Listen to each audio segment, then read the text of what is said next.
আসসালামু আলাইকুম। তো কী অবস্থা সবার? আমি রাকিব।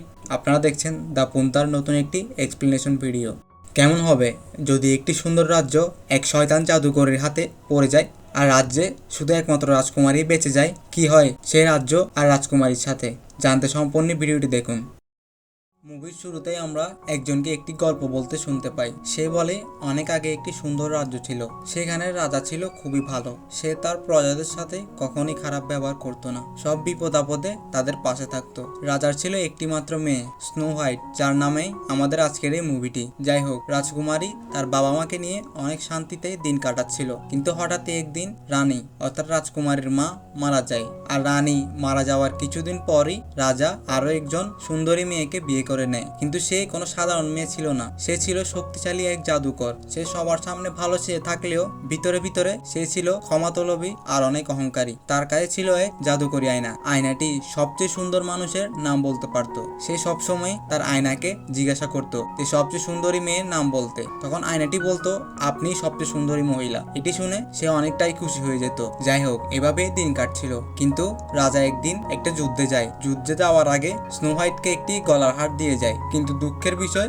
রাজা আর সে যুদ্ধ থেকে ফিরে আসে না। এরপর থেকে রানী পুরো রাজ্যকে শাসন করতে শুরু করে আর রাজকুমারীকে প্রাসাদের ভিতরে আটকে দেয়। তাকে দিয়ে প্রাসাদের সব কাজ করাতে থাকে। এভাবেই দিন কাটতে থাকে। স্নো হোয়াইট প্রায় ভুলে গিয়েছে যে সে একজন রাজকুমারী। কিন্তু হঠাৎ একদিন একজন চোর প্রাসাদে ঢুকে পড়ে। রাজকুমারী তাকে চুরি করতে মানা করলে সে বলে তার বন্ধুরা খুবই ক্ষুধার্ত, তার খাবারগুলো খুবই প্রয়োজন। তখন রাজকুমারী বুঝতে পারে যে দেশের অবস্থা খুবই খারাপ। তার বাবা মা বেঁচে থাকতে রাজ্যে কখনোই খাবারের অভাব ছিল না। যাই হোক, এদিকে আমাদের ভবিষ্যৎ নায়ক অর্থাৎ চোর পাহারাদারের কাছে ধরা পড়ে যায়। এরপর তাকে ধরে নিয়ে রানীর কাছে নিয়ে যাওয়া হয়। রানী তখন চুরি করার দায়ে তাকে শাস্তি হিসেবে এই কনকনে ঠান্ডার মধ্যে বাইরে বেঁধে দিতে বলে। রাজকুমারী রানীকে অনেক অনুরোধ করে তাকে শাস্তি না দেওয়ার জন্য, কিন্তু রানী তার কোনো কথাই শোনে না। তাই সবাই চলে গেলে রাজকুমারী লুকিয়ে লুকিয়ে সবার চোখ ফাঁকি দিয়ে আমাদের নায়ককে ছেড়ে দেয় আর তাকে খাওয়ার জন্য একটি রুটি দিয়ে দেয়। কিন্তু এগুলো আবার উপর থেকে রানী দেখে ফেলে। এটি থেকে তার অনেক মাথা গরম হয়ে যায়। তাই সে তার মাথা ঠান্ডা করার জন্য তার জাদুকরী আয়নার কাছে যায় এবং তাকে জিজ্ঞাসা করে যে সবচেয়ে সুন্দর মহিলা কে, তার নাম বলতে। তখন সে আয়না তাকে বলে, নিঃসন্দেহে রূপের দিক থেকে আপনি অনেক সুন্দর, কিন্তু মনের দিক থেকে রাজকুমারী আপনার থেকে আরো বেশি সুন্দর। এটি শুনে রানীর মাথা গরম হয়ে যায়। সে তখনই সাথে সাথে একজন প্রহরীকে ডেকে আনে এবং তাকে হুকুম দেয় রাজকুমারীকে জঙ্গলে নিয়ে গিয়ে তাকে মেরে ফেলতে। তখন সে প্রহরী রাজকুমারীকে জঙ্গলে নিয়ে যায়, কিন্তু সেখানে গিয়ে সে আর রাজকুমারীকে মারতে পারে না। তাকে সে জঙ্গলে ফেলেই চলে আসে, কারণ রাজা বেঁচে থাকতে সবসময় তাদের ভালো ব্যবহার করত, তাদের সবাইকে অনেক খুশি রাখত। কিন্তু নতুন নারী আসার পর থেকেই তাদের সব সুখ শান্তি হারিয়ে গিয়েছে।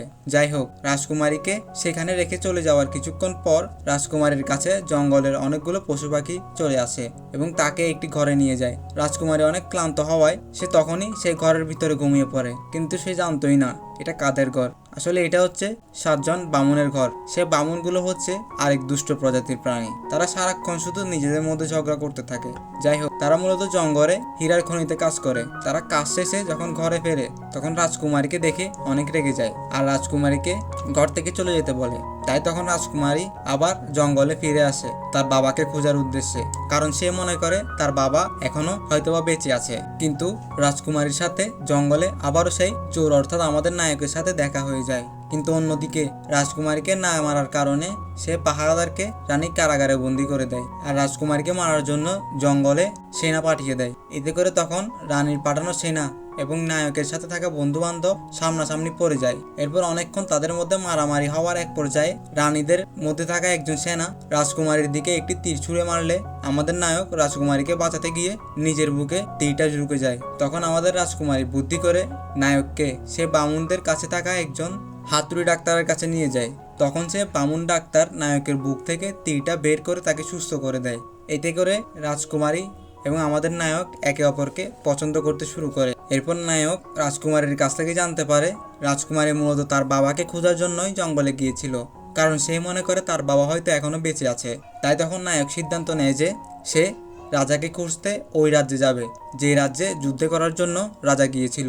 তাই রাজকুমারী তখন তাকে সেই ছোটবেলার লকেট যেটা তার বাবা যুদ্ধে যাওয়ার আগে দিয়েছিল সেটি নায়ককে দিয়ে দেয়। এরপর নায়ক রাজকুমারীকে সেই বামুনদের কাছে রেখে সেখান থেকে চলে আসে। কিন্তু রাস্তায় আসার পথেই সে রানীর সেনাদের হাতে ধরা পড়ে যায়। সেনারা তখন তাকে রানীর কাছে নিয়ে যায়। রানী তার গলায় রাজকুমারীর সেই লকেট দেখে বুঝতে পারে রাজকুমারী এখনো সেই জঙ্গলের মধ্যেই আছে। তাই তখন সে নায়ককে ওই যে পাহারাদার রাজকুমারীকে ছেড়ে দিয়েছিল তার সাথে একই কারাগারে বন্দি করে দেয়। আর রানী নিজে তার জাদু ব্যবহার করে রূপ পরিবর্তন করে রাজকুমারীর কাছে চলে যায় আর তাকে একটি বিষাক্ত আপেল খেতে দেয়। এই আপেলের গুণ হচ্ছে এই আপেল যদি কেউ একবার খায় সে একেবারের জন্য চিরনিদ্রায় চলে যায়। এরপর তাকে মন থেকে ভালোবাসে এমন কেউ যদি এসে তাকে চুমু দেয় তখনই সে ঘুম থেকে উঠে। যাই হোক, রানী সেই আপেলটি নিয়ে রাজকুমারীর কাছে যায় এবং তাকে সেই আপেলটি খাওয়ার জন্য দেয়।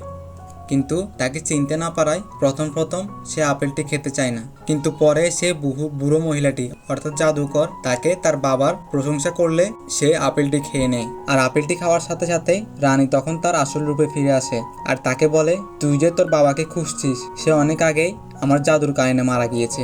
এটি শুনে রাজকুমারী খুবই কষ্ট পায়, কিন্তু ততক্ষণে অনেক দেরি হয়ে গিয়েছে। সে আপেলের বিষক্রিয়ার কারণে সে চিরনিদ্রায় চলে যায়। অন্যদিকে নায়ক আর সে পাহারাদার একসাথে মিলে তাদের শিকলটি ভেঙে কারাগার থেকে পালিয়ে যায়। কিন্তু তারা সেখান থেকে পালিয়ে রাজকুমারীর কাছে এসে দেখে রাজকুমারীর এই অবস্থা। এটি দেখে নায়ক অনেক কষ্ট পায় আর আদর করে ভুল কমে রাজকুমারীর কপালে একটি চুপু দিয়ে দেয়। আর সাথে সাথে রাজকুমারী তার ঘুম থেকে উঠে যায়। আসলে আমাদের নায়ক রাজকুমারীর সাথে থাকতে থাকতে রাজকুমারীকে মন থেকে ভালোবাসতে শুরু করেছে, যার কারণে তাকে চুমু দেওয়ার সাথে সাথেই তার অভিশাপ চলে গিয়েছে। যাই হোক, তখন রাজকুমারী তাদের সবাইকে বলে যে রাজা আর বেঁচে নেই, রাজাকে এই শয়তান রানী অনেক আগেই মেরে ফেলেছে। তাই তারা সবাই সিদ্ধান্ত নেয় তারা সবাই মিলে রানীকে ক্ষমতাচ্যুত করবে। তাই তখন তারা সবাই মিলে রাজপ্রাসাদের দিকে যেতে থাকে। তখন গ্রামবাসীরা রাজকুমারীকে দেখে চিনে ফেলে আর তারাও তাদের সাথে একসাথে রাজপ্রাসাদে যায়। আর তখন সবাই মিলে রানীর বিপক্ষে কথা বলতে থাকে, রানীকে ক্ষমতা ছেড়ে দিতে বলে। তখন এটি দেখে রানী তার আয়নার কাছে যায় আর তাকে জিজ্ঞাসা করে, আমি কি সুন্দর না?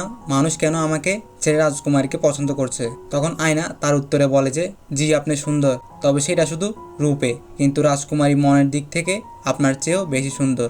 সে খুবই দয়ালু এবং সবার সাথে ভালো ব্যবহার করে। এইটি শুনে রানীর মাথা গরম হয়ে যায় আর সাথে সাথেই আয়নাটি ভেঙে ফেলে, যার কারণে রানীর সব শক্তি চলে যায় আর সে সেই আয়নাটির ভিতরে বন্দী হয়ে যায়। আর রাজকুমারী পুরো রাজ্যের দায়িত্ব নিয়ে রাজ্যকে আবার আগের মতো আনন্দে ভরিয়ে দেয়। আর আমরা দেখতে পাই এতক্ষণ যে গল্পটি বলছিল সে আর কেউ না, এটা হচ্ছে সেই ছোট্ট বামুনটি। আর এখানেই মুভিটি শেষ হয়ে যায়।